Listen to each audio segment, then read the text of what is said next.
Coaches, are you new to the game and feeling a bit overwhelmed? Wondering how to tackle the challenges of what it means to take on the title of coach? We've got something special for you. We are going to discuss understanding baseball fundamentals, Creating effective practice plans, game strategies, and rules. player safety, and conditioning. Coach Duke and Coach Steve here from Dominate the Diamond, and today we're excited to share our exclusive guide, the 3 biggest obstacles new coaches face and how to combat them.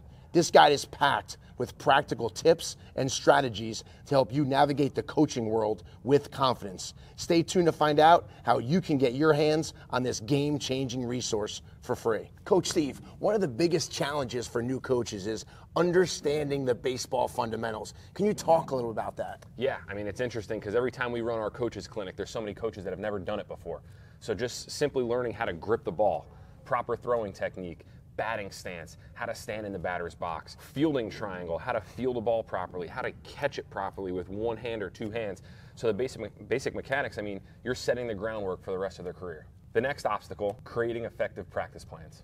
Yeah, you know, creating practice plans is difficult, especially if you never played the game before, or your players you're seeing them for the first time. So how do you structure and create a practice plan? You have to start from ground zero, and that is working on the basics. You have to have a dynamic warm-up. You have to have a throwing program. And then you just break up into a bunch of stations. If you have 12 kids, you can go 3, 4 player stations, keep them moving, keep them engaged, and play some fun competition at the end. That's a great practice plan. Another tough obstacle for new coaches is the game strategy, or even the rules of the game, especially if you never played before. How do you know what the rules are? Yeah, game strategies and rules, that's just something that every coach is going to struggle with, especially first-time coaches, because every league is going to have a different set of rules. Every tournament you go to is going to have a different set of rules. So something as simple as writing out a lineup card, right? Having your defensive positioning chart in the dugout, in-game management. Where am I going to position certain players on the field?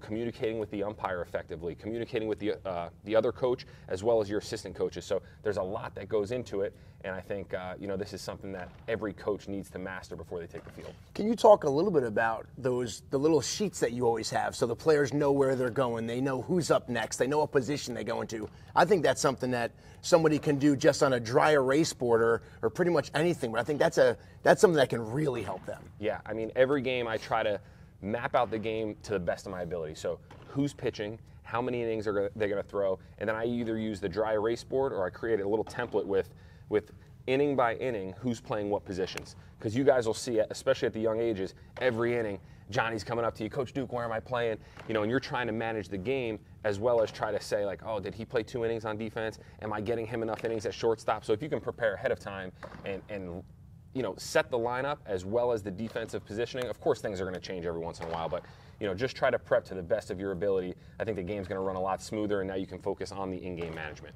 And what about the last one? The last one's player safety and conditioning. I think a lot of times first-time coaches are worried about not overusing pitchers. How much should they pitch? Or how do I get their arms ready? How do I get their legs ready? So when it comes to conditioning and arm health, I think that's something that new coaches are really worried about and scared of. Yeah. Do you have any tips or any places that they can go find some resources on how to have some good build healthy arms? Yeah, I mean, we talk about it a lot, and the overuse of arms and throwing, especially early in the season. So we talk about progressively building up to opening day.